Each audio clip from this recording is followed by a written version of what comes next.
বন্ধুরা, easy to learn information টেকনোলজির web development সিরিজের আজকের ভিডিওতে আমরা সিএসএস এর বক্স মডেল প্রপার্টি সম্পর্কে আলোচনা করব।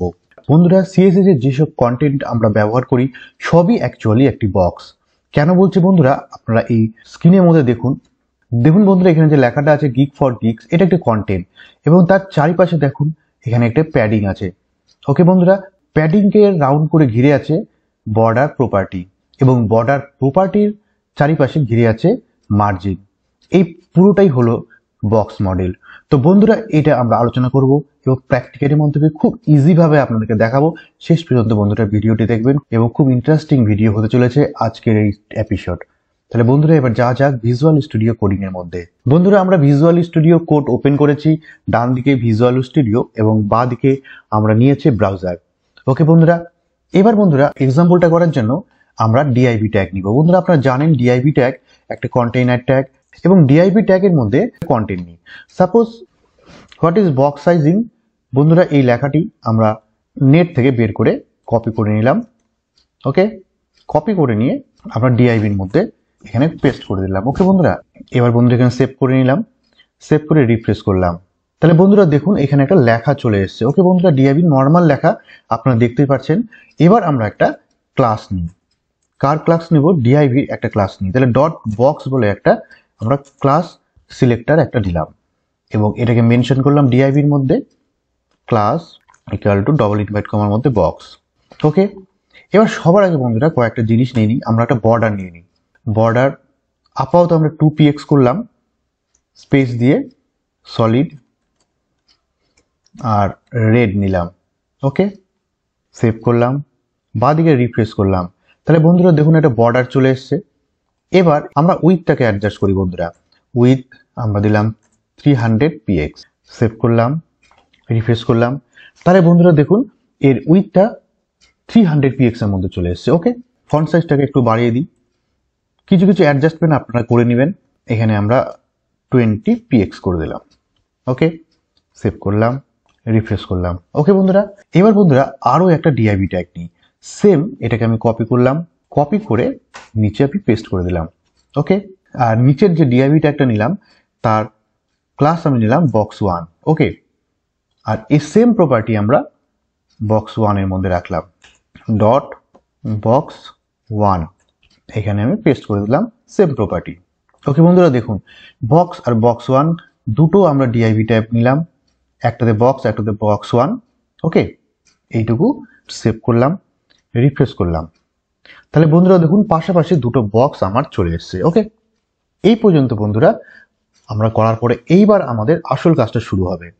এইবার বন্ধুরা দেখুন আমরা এখানে একটা প্যাডিং সেট করলাম। ওকে, আমরা লিখলাম প্যাডিং 50px। ওকে, সেভ করলাম, রিফ্রেশ করলাম।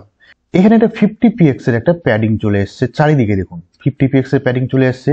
আর প্যাডিং আসার জন্য আমার বক্সটার কিন্তু উইথটা বেড়ে গেল, মানে চারিদিকে কিন্তু বক্সের যে সাইজটা অনেকটাই বেড়ে গেল। তার মানে আমার অ্যাকচুয়ালি এখানকার যে ভিতরে কন্টেন্টের সাইজটা কিন্তু আগের মতনই রেখে যতটুকু প্যাডিং এর জন্য বাড়া প্রয়োজন ততটা এই বক্সটা বেড়ে গেল। এবার আমরা একটা কাজ করি বন্ধুরা, বর্ডার আমরা এখানে বাড়িয়ে দিই 20px, সেভ করলাম, রিফ্রেশ করলাম। তাহলে দেখুন বন্ধুরা বর্ডারটাও কিন্তু বেড়ে গেল এবং বর্ডারে বাড়ার সঙ্গে সঙ্গে সাইজটা বেড়ে গেল। কিন্তু দেখুন নিচে দেখুন বন্ধুরা, নিচে অ্যাকচুয়াল যে বক্সের সাইজটা আমার কিন্তু নিচের ডিআইবি ট্যাগের। যখনই আমরা বর্ডার সাইজ এবং প্যাডিং সেট করলাম সঙ্গে সঙ্গে বক্সটাও আমার সেই অনুপাতে বেড়ে গেল। আর একটা কাজ করি বন্ধুরা, আমরা এখানে মার্জিন সেট করি। ওকে, মার্জিন আমরা দিলাম 50px, সেভ। এখানে আমি রিফ্রেশ করলাম। দেখুন বন্ধুরা এই চারিদিকে 50px এর একটা মার্জিন চলে আসলো। ওকে, তাহলে বন্ধুরা এটাকে আরো ভালো করে বোঝার জন্য একটা কাজ করি, এটার উপর রাইট ক্লিক করি, বক্সের পরে চলে যাই ইন্সপেক্ট। ইন্সপেক্টে আপনাকে ফুল স্ক্রিন করে দেখাচ্ছে। দেখুন বন্ধুরা এইটা হলো আমার বক্স। দেখুন এটা হচ্ছে 300px। ওকে বন্ধুরা দেখুন 300 উইথ আমার কত আছে 300px। তাহলে এখানে আমি 300px, তারপরে প্যাডিং নিয়েছি কত বন্ধুরা দেখুন এখানে 50px। এই যে এটা হচ্ছে প্যাডিং, দেখতে পাচ্ছেন এখানে গ্রিন কালারের। দেখুন এটা হচ্ছে প্যাডিং, এটা হচ্ছে বর্ডার 20px বর্ডার, আপনি দেখুন এখানে 20px বর্ডার আমরা দিয়েছি। তারপরে মার্জিন দিয়েছি 50px, দেখুন মার্জিন 50px এখানে শো করছে বন্ধুরা, দেখুন content, padding, border and then margin. Okay, এটা হলো বন্ধুরা নর্মাল। তাহলে বন্ধুরা দেখুন এখানে যে আমরা উইথ নিয়েছিলাম 300px, তাহলে এইখানে দেখুন 300px মানে এর উইথটা কিন্তু বজায় রেখেছে। এরপরে যেসব প্যাডিং, বর্ডার এবং মার্জিন আমরা দিয়েছি সেটা আমার কি করছে, আমার বক্সটাকে বাড়িয়েছে। ওকে, এবার বন্ধুরা যেটা প্রবলেম হলো, অনেক সময় ওয়েব পেজের মধ্যে এতটা জায়গা থাকে না যে এক্সট্রা কন্টেন্ট লেখার জন্য যে বক্সকে আমি এক্সটেন্ড করব, তাতে পাশের যে কন্টেন্ট থাকে সেই কন্টেন্টের উপরে ওভারল্যাপ হওয়ার সম্ভাবনা থাকে। সেক্ষেত্রে আমরা এমন একটা ফিচার্স ব্যবহার করব যাতে আমার বক্সের সাইজ যাতে না বড় হয় এবং ভিতরের যে কন্টেন্টটা আছে, যে কন্টেন্ট এরিয়া, সেই কন্টেন্ট এরিয়াটা কিন্তু সেই মতন করে অ্যাডজাস্ট হয়, সেটাই আপনারা দেখাবো। এবার বন্ধুরা এক্ষেত্রে আমরা ব্যবহার করব বক্স সাইজ। ওকে বন্ধুরা, এবং এই বক্স সাইজ প্রপার্টি এমন একটি প্রপার্টি যেটা ব্যবহার করে বক্সের সাইজ সেটা আমরা ফিক্সড করে দিলাম। আমরা যতই মার্জিন বা প্যাডিং ইউজ করি, অ্যাকচুয়াল বক্সের সাইজটা আমরা ফিক্সড করে দেবো। ওকে, এক্ষেত্রে আমাদের কন্টেন্ট যে এরিয়াটা সেই জায়গাটা আমার অ্যাডজাস্ট হবে। সেটার জন্য আমরা যে প্রপার্টি ইউজ করব সেটা হচ্ছে বক্স সাইজিং।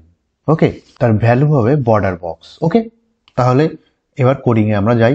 তাহলে এখানে লিখলাম বক্স সাইজিং বর্ডার বক্স। দেখুন বন্ধুরা, বক্স সাইজিং এর মধ্যে বর্ডার বক্স আর কন্টেন্ট এই দুটো ভ্যালু আছে, আমাদের বেসিক্যালি কাজ হয়। তাহলে বর্ডার বক্স আমরা অ্যাপ্লাই করে দেখব। ওকে, বর্ডার বক্স অ্যাপ্লাই করে আমি সেভ করলাম, করে রিফ্রেশ করলাম। এবার বন্ধুরা দেখুন আমরা যে নিয়েছি দুটো ডিআইভি, দেখুন দুটো ডিআইভির লেন্থ কিন্তু এই যে চওড়াটা বা লেন্থটা কিন্তু সেম হয়ে গেল। ওকে, দেখুন এবার আমরা এটাকে আবার রাইট ক্লিক করে আমরা ইনসেক্টে চলে যাই। এবার দেখুন এখানে যখনই আমরা বর্ডার বক্স অ্যাপ্লাই করলাম, দেখুন এই যে দেখতে পাচ্ছেন বর্ডার বক্স, সেক্ষেত্রে দেখুন আমার কিন্তু এখানকার লেন্থ যেখানে আমরা 300px করেছিলাম সেখানে কিন্তু কমে গেল 160px। তার কারণ দেখুন, এদিকে 50px হচ্ছে আমরা প্যাডিং নিয়েছিলাম লেফট অ্যান্ড রাইট। ওকে, তাহলে 100 হলো। তারপরে হচ্ছে 20px হয়ে গেছে বর্ডার, দুই দিকে বর্ডার 20 20 40। ওকে, তাহলে 100 আর 40 140 হলো। এবার এই 140 তার মানে আমার টোটাল ছিল 300 থেকে 140 বাদ দিই, তাহলে 160px। তাহলে 160px আমার কন্টেন্ট এরিয়া। ওকে, আমার 300 থেকে কমে দাঁড়ালো 120px। তাহলে বন্ধুরা এইখানটায় আমরা কাজ করতে পারি। আমরা বন্ধুরা এখানে আমি প্যাডিংটাকে বাড়িয়ে দিই। প্যাডিংটা আমি করলাম 100px। যখনই বন্ধুরা 100px করলাম, দেখুন এর প্যাডিংটা কিন্তু, দেখুন এই যে প্যাডিং কিন্তু আমার বেড়ে গেল। দেখুন প্যাডিং কিন্তু চারিদিকে 100px হলো। এতে কি হলো, বক্সের কিন্তু উইথটা কিন্তু বাড়লো না। কন্টেন্ট আছে, অনেক বড় কন্টেন্ট আছে, এর লেন্থ, এই কন্টেন্টটাকে আমার পুরোটা লেখার জন্য এর লেন্থটা কিন্তু নিচের হাইটটা বেড়ে গেল। দেখুন বন্ধুরা এর হাইটটা বেড়ে গেল কিন্তু উইথটা কিন্তু বাড়লো না। ওকে, উইথটা কিন্তু অ্যাডজাস্ট করলো। আর এইটুকুর মধ্যেই দেখুন, এইটুকুর মধ্যেই আমার কন্টেন্টগুলো আছে বলে এইটুকুর মধ্যেই আমার কন্টেন্টটা অ্যাডজাস্ট হয়ে গেল এখানে।